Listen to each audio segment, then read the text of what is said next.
Tick, tock, tick. I'm sorry. I'm dumb. Okay. Well, listen, we're counting down to Christmas. I don't know if you guys know, but today is December 12th. We are 13 days away from Christmas. So if you haven't gotten your gifts yet, if you haven't gotten your family member the jersey for the player that you absolutely hate, you better go do it right now. Because the post office is already backed up enough. UPS doesn't give a shit. Okay. I'm sorry.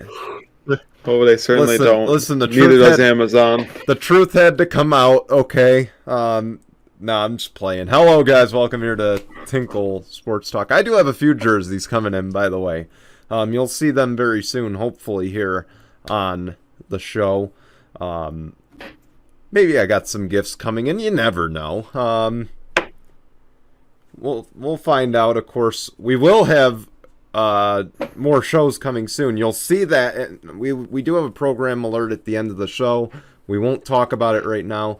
But we do have a very big show. We got a lot of coaching changes going on, or coaching news going on across some of the major sports. We have our Week 13 recap, our Week 14 predictions.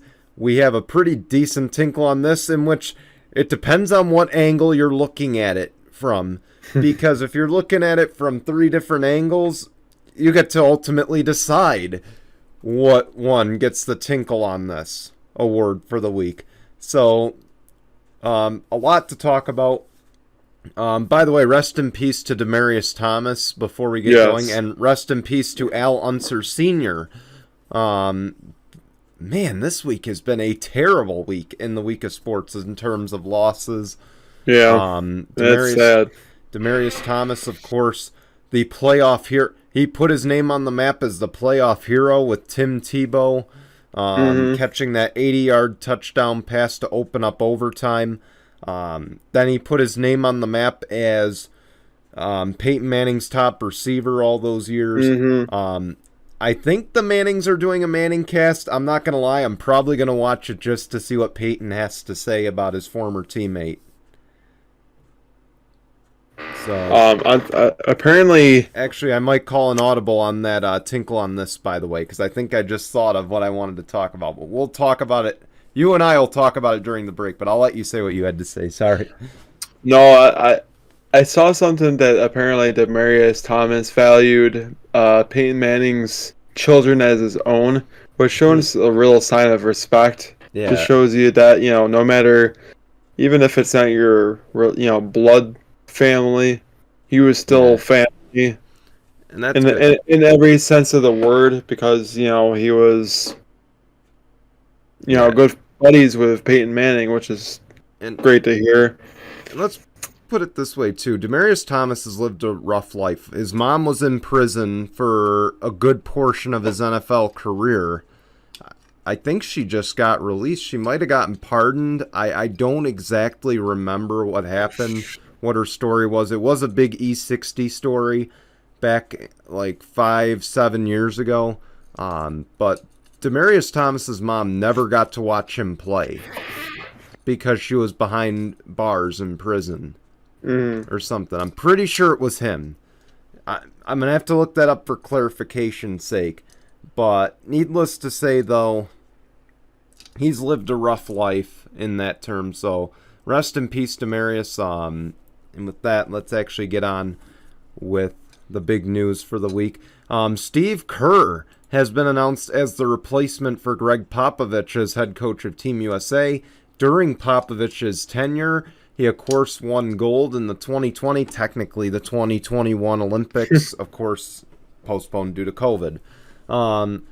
He had a 16-6 record as the head coach of Team USA.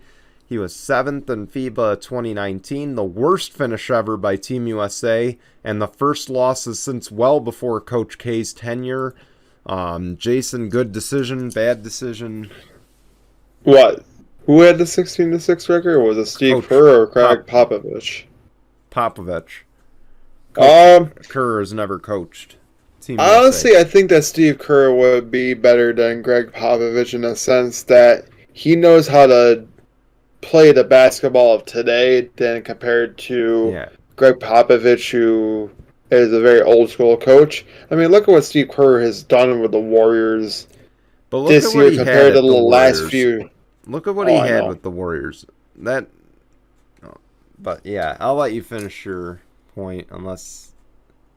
I mean, no, just like the last few years. I mean, he's had injuries and hasn't really had the best teams. Now he puts together like a great supporting cast of players around him, and they're top of the NBA in the West itself. Like I think they had the best record in the NBA of both conferences. They're the number one seed in the West. And I just think that Yeah. Steve Kerr could bring that same mentality to Team USA. You know, something that Team USA's kind of needed, even though they just won gold this past year with Greg Popovich. So congrats to Greg. It just sucks that his tenure was so short. But He his didn't get really tenure much of an wasn't. opportunity. Yeah. Yeah, I get it. But for his tenure, in a way, Team USA was not Team USA-esque. Of course, for the last, 10, 12 years, we've been used to Coach K coaching. And Coach K will without a doubt go down not only as the greatest college coach to ever coach the game, but he's going to go down as the greatest guy to coach in FIBA competition. I don't think there's any denying that. He's going to go down as one of the greatest, if not the greatest, and I would argue the greatest.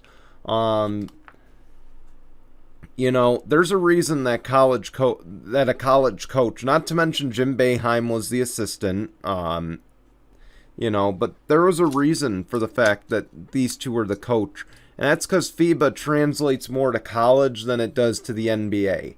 Now, I'm not saying that Steve Kerr is not the right choice. I think Steve Kerr, when this happened 4 years ago, I think I talked to you about it when Popovich was named the coach, and I'm pretty sure I told you Steve Kerr was the better choice at the end of the day, and he got snubbed. Did I not? Yeah, I do remember. I do recall you saying that. Yeah, I remember saying that 4 or 5 years ago. My stance generally hasn't changed. I think he's a good coach. But it's hard to argue how good of a coach he is, considering he's had the likes of Steph Curry, Klay Thompson, Kevin Durant. His career, for the most part, his success has come from these all-star teams. So it's kind of hard to really gauge. I mean, obviously, FIBA, it would be huge for him because he would have an all-star team around him. Yeah, that's what I'm saying. I just think that he would have better success than Greg Popovich because he knows how to coach it better than Greg right now. Yeah, and again, I might be all over the place, but all I'm going to say is the only thing I have against him is that, again, FIBA translates more to college. Should a college coach be the coach? I would say more than likely. But Steve Kerr, out of the NBA, other than Eric Spoelstra, is the best coaching option. Yeah, of course. Personally, I would like to see Spo, but Steve Kerr's numbers don't lie compared to Spoelstra's numbers in the last few years. But, I mean, if you want to look at overall where the Heat should have been and where the Heat were in the last 4 to 5 years since the Big Three, you can argue that Spoelstra has done better than Steve Kerr. Because the Heat, I mean, we all knew what the Warriors were going to do those years that they had their super team. We all knew what was going to happen. But for Eric Spoelstra, those years, in the years after the Big Three, he did way more than anyone ever imagined he would do. Yeah. So I feel like at the end of the day, he didn't get the credit he deserved. But again, that stuff doesn't show on paper. What shows on paper is win-loss, and Steve Kerr is the best choice. That's what I'll conclude with for that, since I feel like I'm rambling on with that. So let's move on. NCAA news. So Jim Harbaugh was named AP Coach of the Year in college. Of course, I'm not going to really dive too deep into it, but I will say the highlight of the year is beating Ohio State. He hasn't done that ever. So, Right. Jason, your thoughts here? No, I really do think that he's done a really good job with Michigan this year. I mean, they're not one of the top teams for nothing. Jim Harbaugh even had great success in the NFL, so it was only a matter of time if when he was going to actually have really, really good success in college, and it just happens to be this year. I just think that he Mhm. happens to be probably showcasing why he's the better Harbaugh brother, even though his brother John has won a Super Bowl and Jim But did let's not. face it, Jim Harbaugh is more of a Mike Ditka style coach at the end of the day. He's a no shit kind of coach. And that's one thing the NFL players hated about him because the NFL players of today, let's face it, athletes, players in general today, a lot softer than the players that played in the past. Right. Okay, I know, don't get me wrong, the science shows that they are a lot better at older age than these guys, but I mean, like, those guys could take a beating and they'd still go out on the field and do what they do best. But Jim Harbaugh is very deserving of it. He's had a breakout year. And here's the thing with college coaches compared to NFL coaches could use like a year or two to rebuild an organization. And that's really all they get. College coaches, you need about, I would say, anywhere between 4 and 6 years is what you need to really establish your system. So there's got to be a little more patience on the college end because you got to, I apologize, a poor way to describe it, but you got to kind of weed out the old system, the old players, before you can really get the players that fit your system. Right, exactly. Now, granted, there might be players that fit your system already in, like Brian Kelly going to LSU. He might have players that already fit his system. Same with Lincoln Riley at USC. But it's going to take them 5 to 6 years to really get what they want out of those rosters. Right. So, Jim Harbaugh, I think it was worth the wait for him. I don't think it's going to translate to a national championship, and of course we'll have our picks for that probably a week or two down the road because the college football playoffs don't start until New Year's Eve. So maybe maybe that week we'll have another big announcement. We might be working a lot of overtime, Jason. I hope you're ready for this. Oh god. Yeah, I think so. I think I'm ready for it. I mean, I'm already working enough overtime as it is, so why not add more to it? You're working a lot. I'm just stressed out. Let's put it that way. Anyway, let's move on though to the Week 13 recap. I think you started it out last time, so I'll start it out this time. I'm going to try to move quick because we're already pretty deep into the show here. Let's start off with plays that changed the game. There are a lot of games where you can say, that play changed the course of the game. And I think Cincinnati and LA, there's no difference there. You want to know the play that changed the whole course of the game because Cincinnati was going to win that game. It was Joe Mixon's fumble 6. Because after that, Cincinnati was MIA. Okay? That's all I'm going to say. Cincinnati was MIA up until that fumble. LA was MIA until that fumble 6. So, does this change anything? No. I'm not sold on either team. They're both a one and done as far as I'm concerned if they make the playoffs. But that's not to say that they don't have stuff to build upon. Right. I mean, because if you look at it, there's one team that's in and one team that's out, and the Chargers are the team that's out right now. And then the team that's in is the Cincinnati Bengals. I think that they're either the 5 or the 6 seed. I know Buffalo is currently the 7 seed, but Cincinnati, I mean, they're very hit and miss this year. I think that they'll make it in, but probably be one and done. Same thing if like the Chargers got there. Yeah.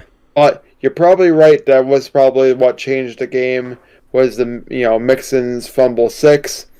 But if you look at both squads, Cincinnati is not the same Cincinnati team it was when it was on that nice little run.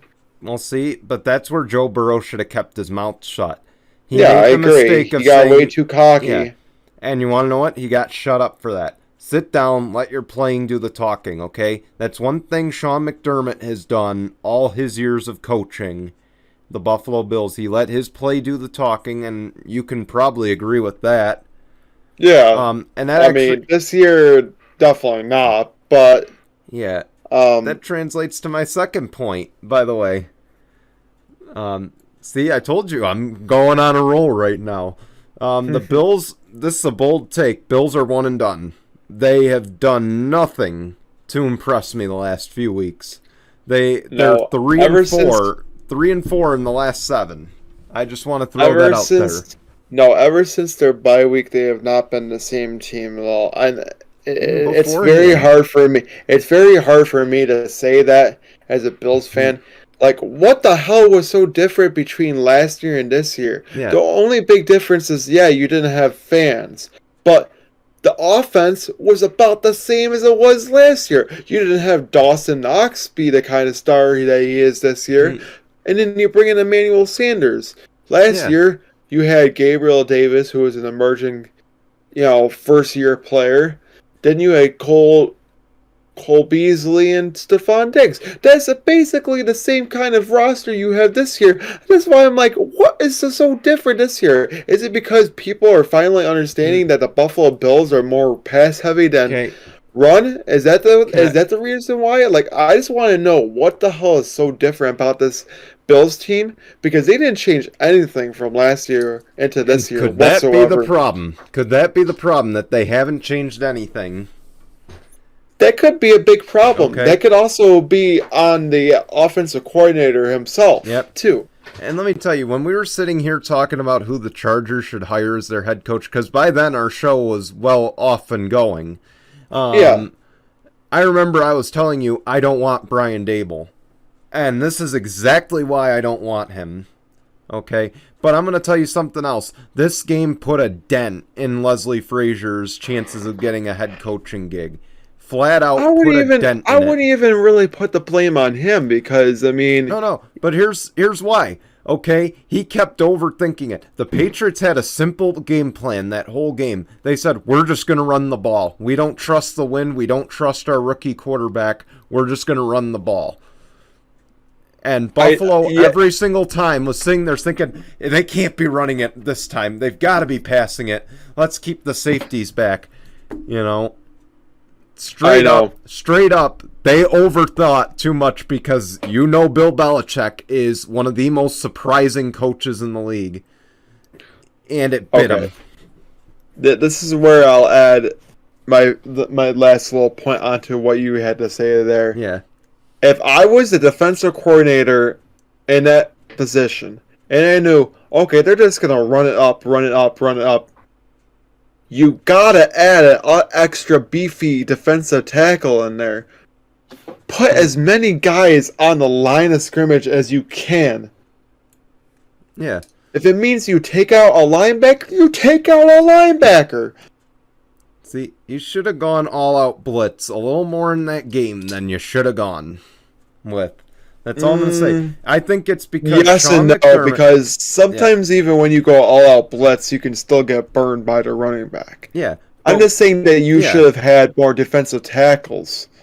What I will say... You should have had more people on the line of scrimmage, even if it means you brought up a safety to be on the edge to try to stop the running back.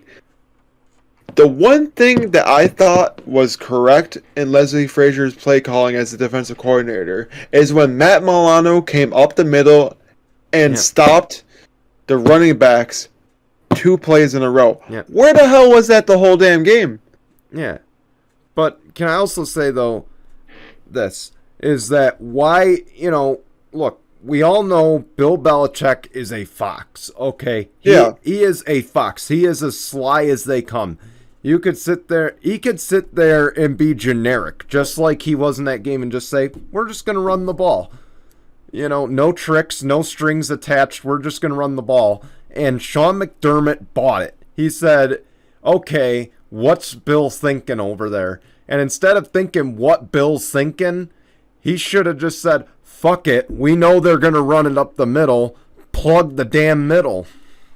See, the problem is that they played the Pats again. Yeah. I hope that their game plan heading into that is not just to focus on them stopping the run. Because what's going to happen. Yeah. It's going to be the totally opposite. They're like, okay, they're going to be focused on trying to stop the run and not be focused on stopping the pass. But this is where I say Sean McDermott was questioning himself. I wish he would have been a little more confident in saying, I know they're going to run, throw it at him. Or looking at it and saying, I know they're going to pass, go deep. That's where I just wish it went. It seems like he just felt like he did not have the cards in his favor. Now, granted, the wind was bad. I will give him the weather, but that's no excuse for getting outcoached. He's straight up. Let me put it this way. The Patriots did not beat the Bills. The Bills beat themselves at the end of the day. Oh, yeah, of course. Okay? The coaching he got straight up outcoached. I mean, if this was a chess match, I don't know much about chess, but he was out 5 minutes into the game. He lost, plain and simple, if we're comparing it to chess. But that leads into the... Yeah. Yeah. So... How? I know you got to talk about the Bills as well in your point. Of course, I will. We'll save the rest for that because I just want to get through this final point. How? That's what I want to know. Okay, and if you didn't watch Sunday, boy, let me just tell you. Let me just ask you guys: if you have any Vikings fans, did you ever check in on them on Sunday? Because I'm sure they just. Oh my God. How do you let the Lions beat you? You let Jared Goff drive down the field and get a walk-off touchdown to St. Brown. Yeah, to a rookie receiver of all people, too. Not that I was rooting against the Lions. I was rooting for them to win the game, but... But to do it against your division rival, that was not what I was expecting whatsoever. I figured that they would eventually get their first win, which I'm glad that, they're not going to go winless. Yeah. They got their first win. They can only build off of it from this year. I will say this now. If Lions are going to get some talent around Jared Goff, they might be better next year, but I hate to say it, I think Dan Campbell's tenure is not going to be a long one. I think it's going to be a short-lived tenure just because he's not that good of a coach. He's made some very questionable decisions, and he's also running the offense this year.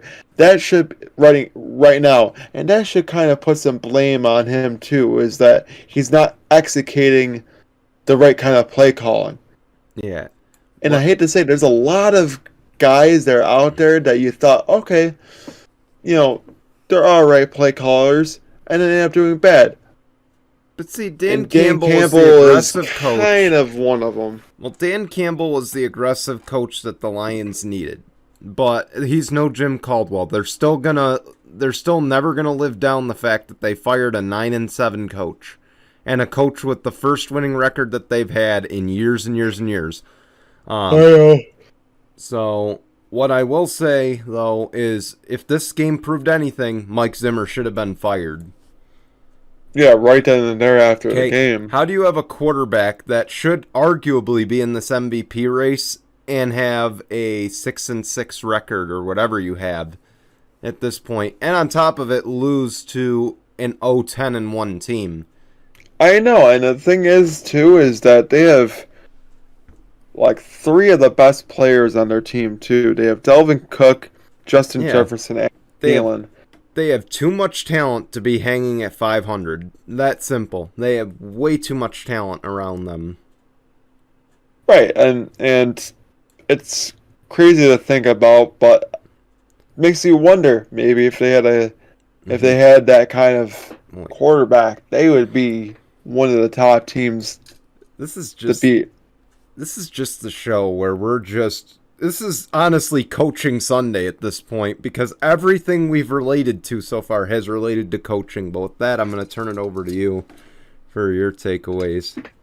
All right, well, I mean, of course, we were talking about the Pats. Well, now they are yet again still the number one seed in the AFC as they beat the Bills on the road. There was a lot of flaws in this game. The big one that I thought was the biggest flaw was, you could say coaching, you could say Josh Allen. This one, in fact, was not on the coaching. It was on Josh Allen. Sure there was a about that? third down towards the end of the game. They're in the red zone. You have Diggs wide open in the middle of the field, and Josh Allen just takes way too much time. And then he gets pressured, and I think he gets sacked. And can I just point out also, and now that you bring this up, this is a good point. Kyle Van Noy should be given player of the game, kind of. The plays that I saw, he was plugging up the right side because Josh Allen loves to run to the right side. Kyle Van Noy made that difficult on him. He tried to make him a pocket passer, and it worked. Or make him run up the middle.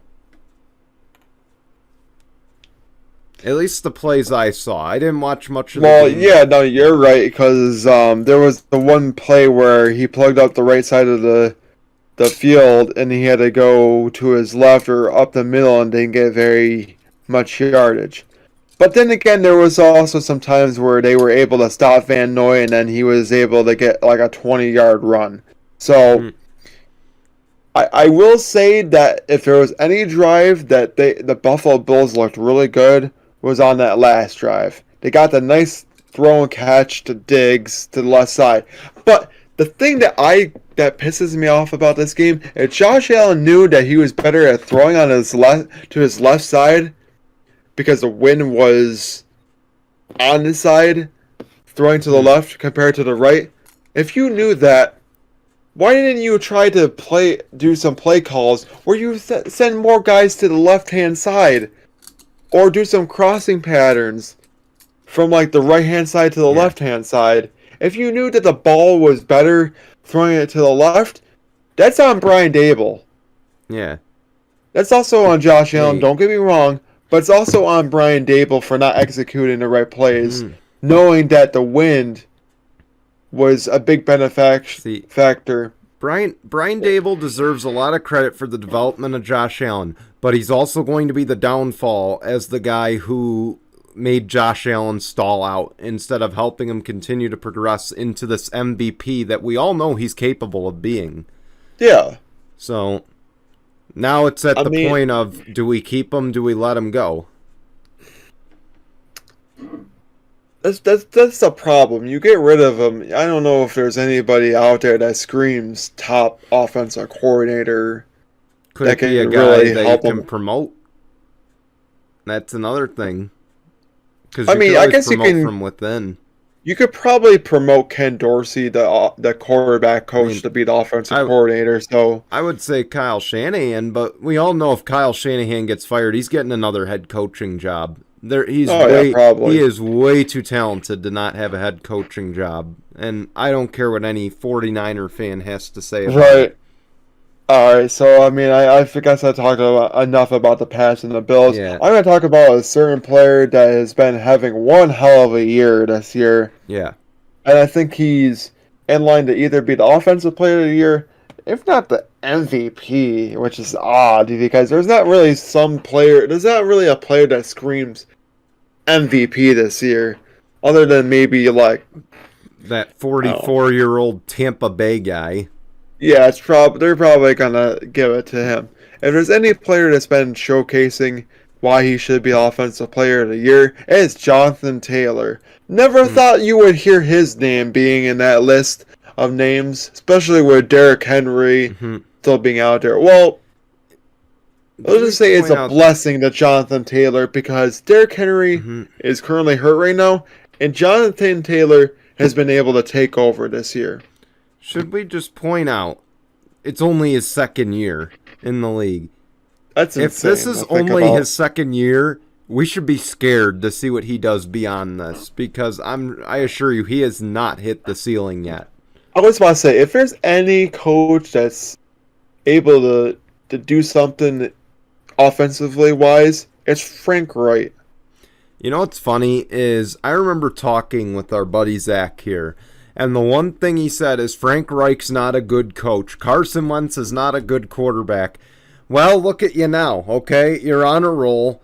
Carson Wentz is playing, he's not playing lights out, but he's playing well enough to get the job done, kind of like a Ryan Tannehill. But, you know, then I will say that Indianapolis feels like that kind of Tennessee-like team. They know what's clicking. They know that they have a running back that's able to get it done on the ground. And they had that same mentality. But you want to know something? It's also Frank Reich that's an old-school coach. He will pound the rock as many times as he can to get to you. Because he's that old-school coach mentality. He used to be on the Buffalo Bills. And what did Buffalo would like to do a lot when they had Thurman Thomas? Run the ball a lot. Also, get some play action in there with Jim Kelly and Andre Reed. Don't get me wrong, they were pass heavy too. With the hurry up, no huddle offense. But you have somebody like Thurman Thomas, of course you're gonna try to run the ball. It's a shame though that Frank Reich is gonna lose Coach of the Year to Cliff Kingsbury. Okay, if he doesn't win it, it's a travesty as far as I'm concerned. It's a true loss to the NFL if he doesn't win it. I will say, speaking of the Cardinals, I really do think that right now, of course they are the best team in the NFL. But the real question is, are they the favorites to win it all at this point? It's hard to argue against them. They're really the only team in the NFL right now that you could make a solid argument that they're going to be in the Super Bowl. You can't make that argument for anybody in the AFC right now. I've heard people say the Chiefs. I've heard people say the Bills. I've heard the Titans name floated around, and I'm still floating the Titan name around. The problem about the AFC is that there's no one team that screams out there. The only team that kind of screams that they might be Super Bowl ready might be the might be the Patriots, but they also, you forget, it's still a rookie quarterback. He could be the first one to start in the Super Bowl if he gets there, by the way. He could honestly get into the playoffs and then shut down. I'm just going to say that now. Yeah. You don't know how he could be in the playoffs. Like, regular season is one thing. The playoffs is a whole different ball game. But yeah. He could get to the playoffs, say like they get the number one seed. They get to the divisional round. Yeah. They could be one and done. You don't know. But here's what I'll argue, is that a lot of teams in the AFC, there's probably like 8 or 9 that are just really good and good enough to get there. Right. So the records may show, well, the AFC is not as good as the NFC. It's because the AFC is more loaded than the NFC right now. The NFC has like 3 or 4 teams that are loaded, and the rest are just mid-tier at best. Right, exactly. Okay, but the Cardinals aren't. They're not necessarily loaded. I wouldn't consider adding Zach Ertz beefing up, because Zach Ertz is back half of his prime. Right. Okay, we all know what Hopkins can do. We all know what Christian Kirk is capable of. But they still make it work. They got that next man mentality. You would think with no Kyler Murray or DeAndre Hopkins, this team would be, they'd have like 3 extra losses on their record. But they won. Okay? It's just hard to argue against a team that's playing that well. Yeah, and also right now they're showcasing that they're the most complete team. Almost like how the Buffalo Bills were last year. Yeah. They were a very complete team. And now the Cardinals this year are a very, very complete team. It's I think they're going to be tough to beat. Yeah. I could But argue that. unfortunately, right now the NFC is so stacked that you just But don't know not if not they as could. stacked as the AFC. The talent is more divided equally as opposed to the NFC. Yeah, okay, I guess I can That's where go I'll with that. argue with that. They're both stacked pretty well, but it just depends on where they're stacked. Right. Sorry, I didn't mean to cut you off there, but No, you're good. I think it's a good time to take a break, right? So Yes. we come back week 14. Tinkle on this, and of course the program alert we want to tell you about. So we'll be back in just a moment. All right, Ravens Browns. That's the first 1 o'clock game listed here. Cleveland a 3-point favorite. Do you think that Cleveland's gonna win? Nah.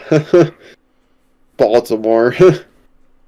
Baltimore's going to avenge that loss, but the Browns might make it interesting without Humphrey in the secondary. So we'll see. Jags Titans. Titans an 8.5 favorite. Yeah. Titans. Yeah, I'm gonna go Tennessee too. They're at home. Jags have never won on the road unless you do count the London game, although they were considered the home team. So again, I'm gonna go Tennessee. Raiders Chiefs. Chiefs a 10-point favorite. Yeah, I'd go with the Chiefs over the Raiders. Yeah, it's Gus Bradley can't coach against Patrick Mahomes, so I'm gonna go with the Chiefs by a mile, just like the last time. Saints, Jets, New Orleans a 5.5, and they do get Alvin Kamara back. Yeah, I think that's what's going to help them out big time in this game. New Orleans is going to beat the Jets, and I think that Alvin Kamara is going to have himself a really good game on the ground. But I think the Jets are going to be prepared. So I think they're going to make it interesting, but I'm still going to go New Orleans in this game. Cowboys, the football team, Dallas a 4.5, and should I say that Mike McCarthy is guaranteed a win? Why is that? Oh, he just said he said we're going to win this week. Boys win. I don't know. Washington's not a team to take lightly in this game. But I still think that Dallas will take the W. Oh, boy. Why did Logan Thomas have to get injured for the year? Because if Logan Thomas was healthy, I would have liked him in this game because they really seemed like they were getting on a roll now that he was back in the lineup. They had Sheriff back as their offensive lineman. I don't know. I got to go Dallas here, but it will be a very close game. Panthers, Falcons, Carolina 2.5 favorite. I'm going to go Atlanta. I mean, they have no more Christian McCaffrey. I just don't think the Cam Newton's... I think Cam Newton was just like... just a 2-game showman. I think, Atlanta is going to showcase that they're just going to outgun Carolina, so I'm going Atlanta over Carolina. Yeah. To be honest, I'm going to take Atlanta too, just because Atlanta has a winning record on the road and Carolina not so good at home this year. So that's my reasoning for it. Seattle, Houston, my mistake. Seattle's an 8.5. Yeah, I think Seattle is going to be able to still bounce back. Don't be shocked that Seattle somehow still ends up with a winning record after this year. Yeah. I mean... Hey, never say never. The Dolphins don't look now, but the Dolphins just won their way back into the playoff race. I know, it's insane to think about. They're on bye, by the way, so that's not the next prediction, but Seattle I'm going to take them. I do like the spread. Tyrod's just having a meltdown right now. I think Houston in general is just having a meltdown. Nothing new there. Lions, Broncos. Broncos 10.5 favorites. Yeah, I don't think Detroit's gonna get lucky again. I'm gonna say Denver. Sorry, Detroit. You had a good run, but it's going to come to an end here. Broncos win.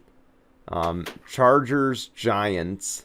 Should I note likely no Keenan Allen due to the COVID protocol. He's still, I believe, we're still trying to figure out if he's going to play. And, of course, no Mike Williams. He was officially ruled out with COVID as well. Oh, God. So this is just going to be a mess. But the Chargers are still 10-point favorites because of Austin Eckler playing. I think what also benefits the Chargers in this game is no Daniel Jones. And no Mike But apparently, actually, I thought Glennon was ruled to play. I gotta double check that. But I'm pretty sure he wasn't. Let me check. Hold on, I'm looking it up now.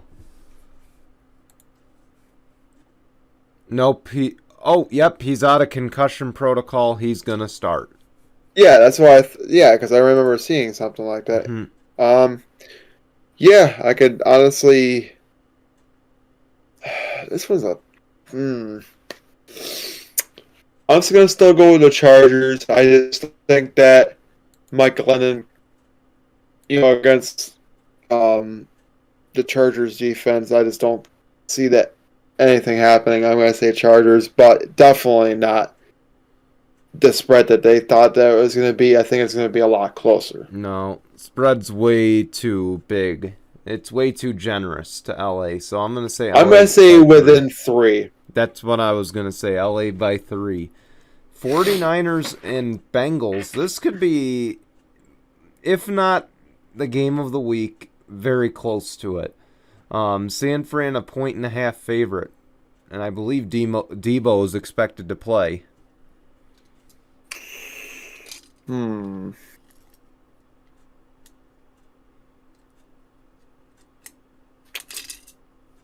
I just don't know how good San Fran is on the road. Cincinnati is very iffy. I'm gonna go with. I think I'm gonna go with San Fran. Okay, I'm gonna go San Fran as well. Apparently, we're gonna agree on a lot this week. But San Fran, honestly, they lost a game they shouldn't have last week against Seattle. But I think they bounce back here, and I think Debo, it's very clear Debo is their difference maker. And if that's the case, I like them in this game. If Debo plays, I like them by more than 1.5. Anyway, here we go. This is the game of the week. Bills, Buccaneers, Tampa Bay, a 3.5 favorite. I will say I agree that it's going to be close.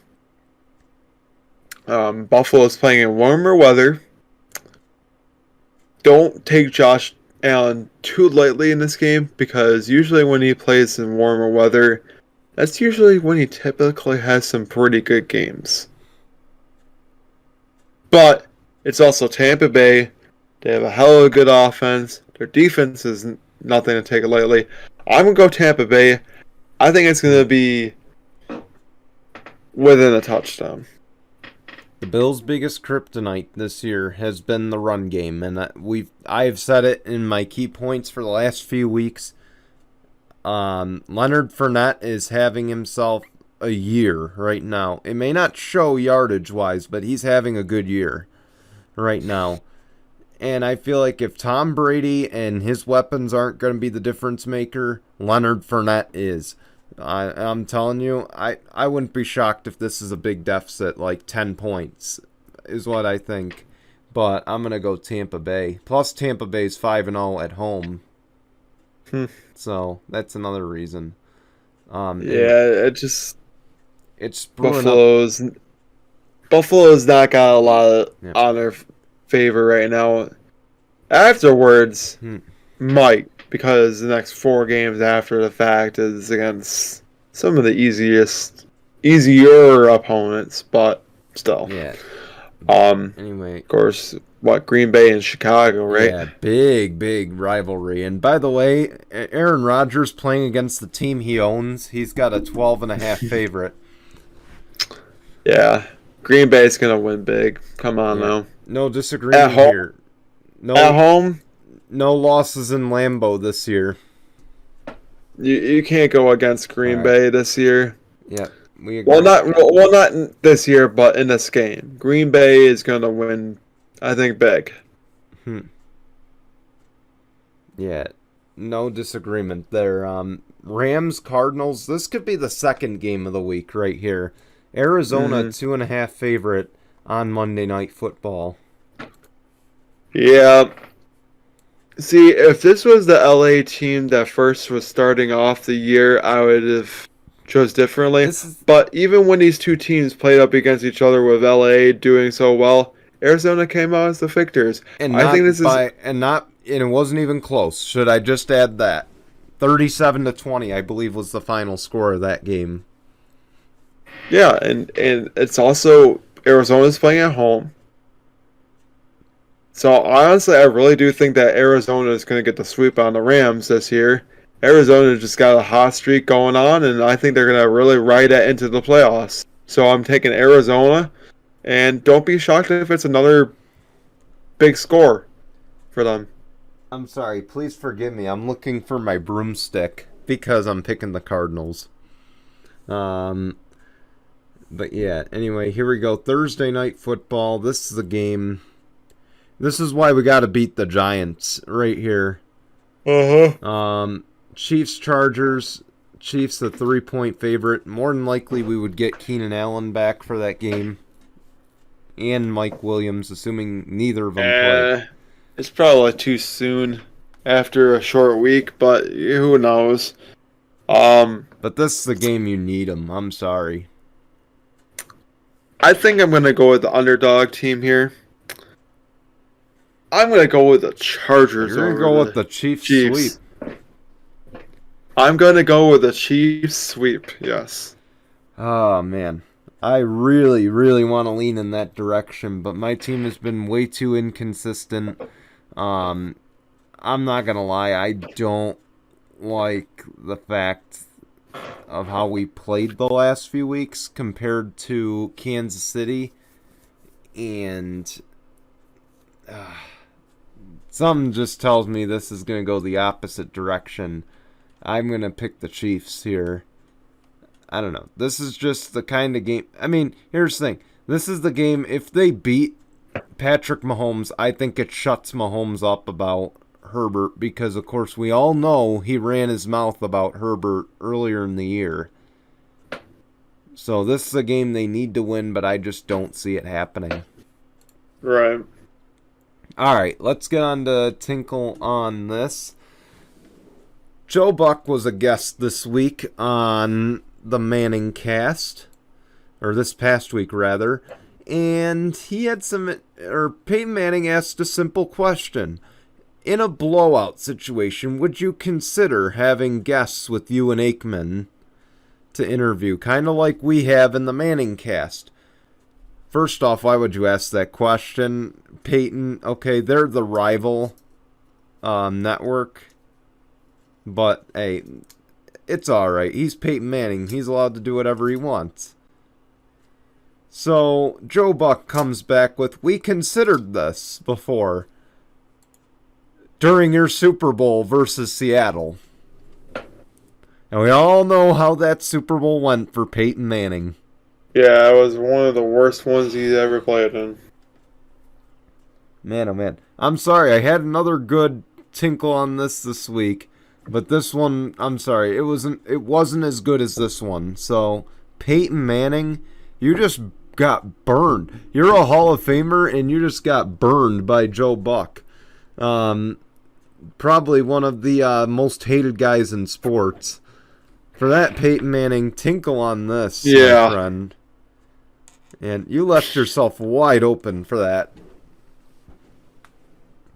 Well, hopefully he learned from that mistake, not asking a question like that again. Yeah. But all right. With that, we want to say thank you for watching. We do have a program alert, of course. Next weekend in the NFL, Week 15 starts off the Saturday football games, and of course, the Saturday football games, I believe, with the exception of Week 18, go straight through to late January.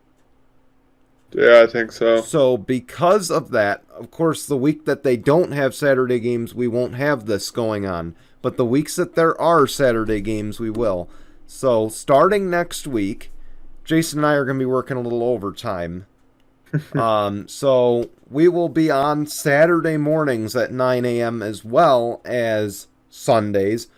And on Saturdays will be our NFL edition. So we will make our Saturday picks. We might actually make our Sunday picks too, so we can bring you more stories here on Sunday. We'll of course discuss that in the coming week. But we will have Saturday picks, or we will have Tinkle Sports Talk Saturday NFL edition, much like we had last year. Last year during the playoffs when there were Saturday games. So stay tuned for that. And then, of course, one of these Sundays, we will also have our college football playoff picks coming up. So, like I said, that'll open the door for that.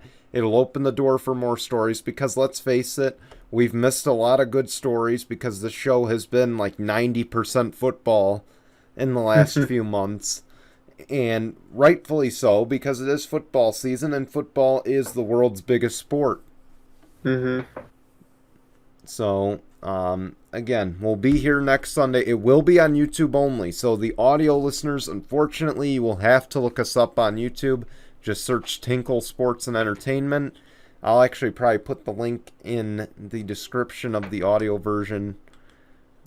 Yes, you'll have to see our ugly mugs for once. Who knows? Maybe we'll put it on Facebook Watch. I'm still deciding what I want to do. I actually we were talking before the show, and I'm like, hey, Jason, when did the Saturday game start?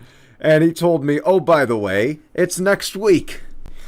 Yeah, I mean, I'm not kidding. They are next week. We had a tad bit of short notice, so please forgive us. Like I said, we're still kind of figuring out what we want to do. Maybe we'll do Facebook Watch. Maybe we'll do Instagram TV. Who knows? But stay tuned. We will have NFL Saturday edition coming very soon here to Tinkle Sports and Entertainment. But anyway, we want to get off to bed because we're recording late. Maybe we want to get over our hangovers or over our coaching losses like yours truly. Who knows what we'll be talking about on actual Sunday morning. But anyway, thank you guys for watching. And we will see you next week. Or actually, we will see you on Saturday on YouTube. We'll see you Saturday. We'll see you on Saturday on YouTube for our weekly picks. Till then, goodbye, everyone.